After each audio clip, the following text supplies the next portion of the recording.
तो आज हम पढ़ने वाले हैं ग्रामर और उसका बेसिक। तो सबसे पहले आपको पता होनी चाहिए ग्रामर क्या होती है। हमने पिछले लेक्चर में देखा था इसका बेसिक सी डेफिनेशन कि कुछ सेट ऑफ रूल्स होते हैं जो कि यूज़ होते हैं to generate a valid strings of a language. एक लैंग्वेज की वैलिड स्ट्रिंग को जनरेट करने के लिए, जैसे इंग्लिश लैंग्वेज के लिए हमारे पास एक ग्रामर होता है जिससे हमें पता लगता है कि हम जो इंग्लिश बोल रहे हैं या लिख रहे हैं वो करेक्ट है या नहीं। तो ये जो थ्योरी ऑफ कंप्यूटेशन वाला जो सब्जेक्ट है इसके अंदर हम ग्रामर को चार चार कंपोनेंट से डिफाइन करते हैं। देखो, ये कंपोनेंट एक ग्रामर को बहुत आसानी से डिफाइन कर देंगे। इन चारों को हमें समझना पड़ेगा। ग्रामर को हम लिखते भी ऐसे हैं, it is defined with these four tuples. अब हमें इनको एक एक को समझना पड़ेगा। देखो, वी एन क्या है? वी एन है सेट ऑफ वेरिएबल्स। ये वेरिएबल्स हैं, मतलब ये वेरी कर सकते हैं। अभी हम इसको आगे और अच्छे से समझेंगे। सिग्मा सिग्मा है सेट ऑफ एलिमेंट्स जिनको हम टर्मिनल बोलते हैं। हम इनको, ये वेरिएबल नहीं है, ये बिल्कुल टर्मिनल है, मतलब इनके वेरिएबल किसी टर्मिनल को प्रोड्यूस करेंगे और फिर वहाँ पर वो चीज़ ख़त्म हो जाएगी। हम इसको भी और डिटेल में समझेंगे। पहले हम एक सीधा एग्जाम्पल ही लेते हैं। जैसे कि अब मैं इंग्लिश लैंग्वेज की ही बात करूँ तो मैंने सबसे पहले बोला कि इंग्लिश लैंग्वेज की जो ग्रामर है वो इन टपल से डिफाइन होती है। पी इसमें होता है प्रोडक्शन रूल और एस होता है स्पेशल वेरिएबल जो कि होता है स्टार्ट सिंबल। आज हम ग्रामर समझने वाले हैं। ग्रामर हमने पिछले ही लेक्चर में देखा था कि क्या होती है, उसका हमने बहुत ही बेसिक डेफिनेशन देखा था और आज हम इसको बस बहुत हल्का डिटेल में जाने वाले हैं, ज़्यादा डिटेल में नहीं जाएंगे। तो ग्रामर होते थे कि कुछ सेट ऑफ रूल्स हैं जिनको आप डिफाइन करते हो ताकि आप जो लैंग्वेज बना रहे हो, वो जो आप स्ट्रिंग बना रहे हो वो एक वैलिड स्ट्रिंग हो एक लैंग्वेज की। एक एग्जांपल हम लेते हैं, जैसे हम इंग्लिश में जो ग्रामर यूज़ करते हैं कि हमें कब हैज़ लगाना है, कब हैव लगाना है, ताकि हमारे इंग्लिश की सेंटेंस बिल्कुल करेक्ट बने, तो हम ग्रामर का यूज़ करते हैं। थ्योरी ऑफ कंप्यूटेशन सब्जेक्ट के अंदर ग्रामर को हम इन चार टपल से डिफाइन करते हैं। ठीक है, ये आपको भी धीरे धीरे समझ में आने लगेगा। ये आप वीडियो पूरी देखना, आपको धीरे धीरे सब समझ में आ जाएगा। देखो, वी एन होता है सेट ऑफ वेरिएबल्स। वेरिएबल क्या होते हैं? जो कि वेरी कर सके। जो सिग्मा होता है ये होता है सेट ऑफ टर्मिनल्स, और ये भी बहुत सारी, इनमें से बहुत सारी चीज़ें और भी चीज़ों में आएंगी। जैसे जब हम डिटर्मिनिस्टिक फाइनाइट ऑटोमेटा पढ़ेंगे, non deterministic finite automata, push down automata, Turing machine, इन सब में भी आएगा। तो आप अभी इसको धीरे धीरे समझते चलो। देखो, जो सिग्मा होता है वो होता है सेट ऑफ टर्मिनल्स। टर्मिनल्स क्या होते हैं? मतलब वहाँ पर हमारी एक वेरिएबल टर्मिनेट हो चुका है। अभी हम इसको समझेंगे। तीसरी इंपॉर्टेंट चीज़ है, वेरिएबल और टर्मिनल के बीच में, ये जो सेट है इनके बीच में कुछ भी कॉमन नहीं होना चाहिए। इनके बीच में कुछ भी कॉमन नहीं होना चाहिए। फिर हमारे पास आता है एस। एस क्या होता है? एस डिनोट करते हैं एक स्पेशल वेरिएबल को जो कि होता है स्टार्ट सिंबल, कि मैं कुछ भी बनाऊंगा I must start with S. देखो, मेरे पास कुछ रूल्स होंगे, लेकिन मेरे पास एक ऐसा रूल होगा जिससे मैं अपना सेंटेंस बनाना स्टार्ट करूंगा, तो वही एस होता है। इसको हम अभी फिर से समझते हैं। और पी होते हैं प्रोडक्शन रूल्स। ये ही मेन है कि हमारे रूल्स क्या है। हमारे को टर्मिनल्स पता लग गए, हमको एलिमेंट्स पता लग गए, लेकिन अब हमारे रूल्स क्या है उनको जनरेट करने के लिए। अब हम एक छोटा सा एग्जांपल लेते हैं इंग्लिश लैंग्वेज के लिए। देखो, हाँ, तो देखो, जब हम इंग्लिश लैंग्वेज की बात करेंगे तो हमने सबसे पहले बोला इंग्लिश लैंग्वेज की जो ग्रामर है उसको हम इन चार चीज़ों से डिफाइन करेंगे। ये इसके चार कंपोनेंट्स हैं। अब कोई मुझे बोलेगा ठीक है वेरिएबल्स बताओ, वेरिएबल्स क्या होंगे? तो देखो, मैं वेरिएबल्स बताता हूँ। वेरिएबल होगा नाउन, और एक सेंटेंस में होता है वर्ब, और किसी किसी सेंटेंस में होता है एडवर्ब। देखो, ये वेरिएबल्स हैं, ये हमारे यूज़ होंगे सेंटेंस बनाने में, लेकिन इसको ही लिख देना सेंटेंस नहीं है। अगर मैं लिख दूँ नाउन, वर्ब और एडवर्ब तो वो कोई सेंटेंस नहीं बना। मुझे नाउन की जगह कुछ रखना पड़ेगा, वर्ब की जगह कुछ रखना पड़ेगा, एडवर्ब की जगह कुछ रखना पड़ेगा, रूल्स लगाने पड़ेंगे, उसके बाद वो एक करेक्ट सेंटेंस बनेगा।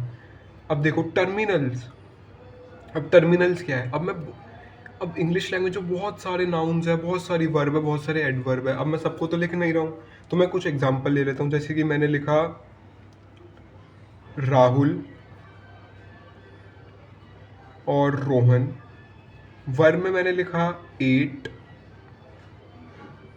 और मैंने लिखा सैंग। और एडवर्ब के लिए मैंने एक लिख लिया वेल।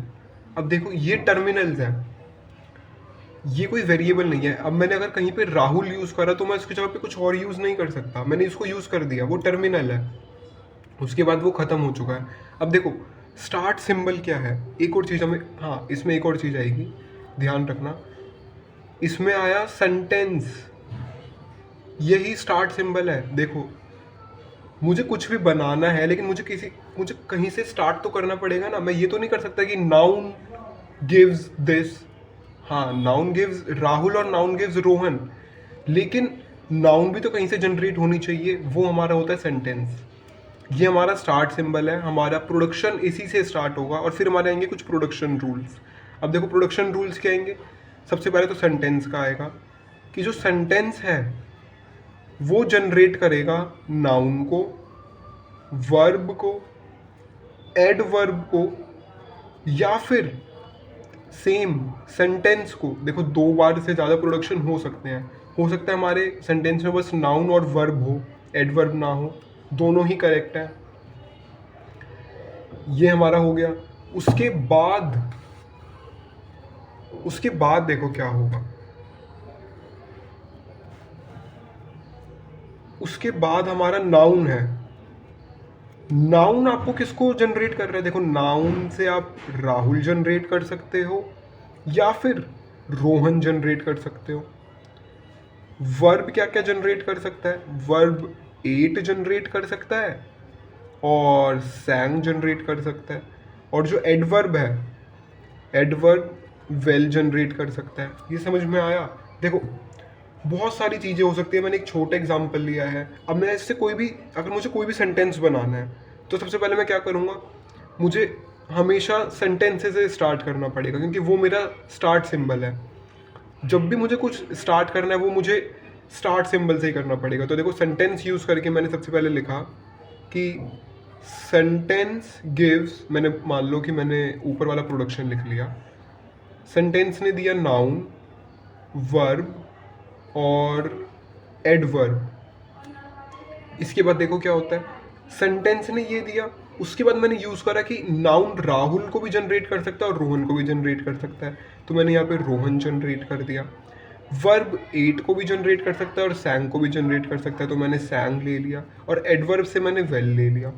तो देखो मेरा एक करेक्ट वैलिड, मेरी एक वैलिड स्ट्रिंग बन गई है इंग्लिश लैंग्वेज की, राहुल सैंग्स वेल। ठीक है, ये हमारा बेसिक।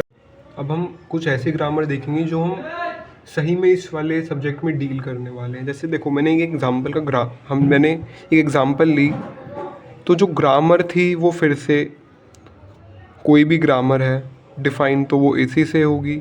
अब मैंने बोला जो वी एन है वेरिएबल है, इसके अंदर बस दो चीज़ है, एक तो है स्टार्ट सिंबल और एक है, तो जो वेरिएबल है उसके अंदर एक है स्टार्ट सिंबल और दूसरा मैंने एक सिंबल ले लिया कैपिटल ए। मैं कुछ भी ले सकता हूँ, जनरली हम कैपिटल फॉर्म में शो करते हैं। उसके बाद मैं जो टर्मिनल्स लूँगा, देखो वो टर्मिनल्स क्या है, टर्मिनल्स के अंदर मैंने दो सिंबल ले लिए, एक ले लिया स्मॉल ए और एक ले लिया मैंने स्मॉल बी। स्टार्ट सिंबल मैंने आपको पहले ही बता दिया था कि उसको मैंने एस लिया, उसको मैंने इसमें भी एस लिख लिया। अब आएंगे प्रोडक्शन रूल्स। अब प्रोडक्शन रूल्स क्या होंगे, देखो मेरा जो स्ट्रिंग स्टार्ट होगी एस से, जो कि देगा ए बी, और जो मेरा ए होगा वो मुझे देगा या तो ए बी या फिर एप्साइलन। अब देखो ये लैंग्वेज क्या जनरेट कर रही है, देखो सबसे पहले एस ए बी को जनरेट कर रहा है, कैपिटल ए बी को जनरेट कर रहा है और एप्साइलन को भी जनरेट कर रहा है। देखो एक और बहुत ही इंपॉर्टेंट कंसेप्ट है, एक है एप्साइलन और फाई का कंसेप्ट। इसका मतलब होता है एम्प्टी स्ट्रिंग और इसका मतलब होता है एक सेट विद नो एलिमेंट्स। देखो दोनों बहुत डिफरेंट चीज़ है, इसमें बिल्कुल कंफ्यूज नहीं होना।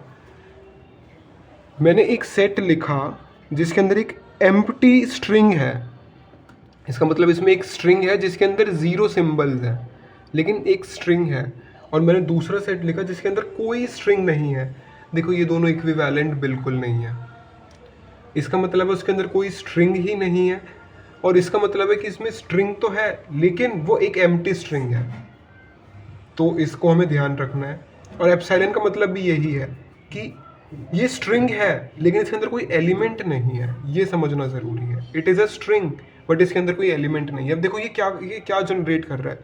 देखो मैं एस से क्या क्या जनरेट हो रहा है, ए बी, एस से ये जनरेट हो रहा है। अब ए से देखो, ए से क्या जनरेट हो रहा है, ए से जनरेट हो रहा है ए बी या फिर एप्सिलॉन। तो देखो मेरे इस जो मैंने ग्रामर लिखी है इसके अंदर देखो मेरे पास क्या वर्ड्स आ गए। ऐसे स्टार्ट करना है और बस टर्मिनल्स वालों को देखना है, ए बी बी।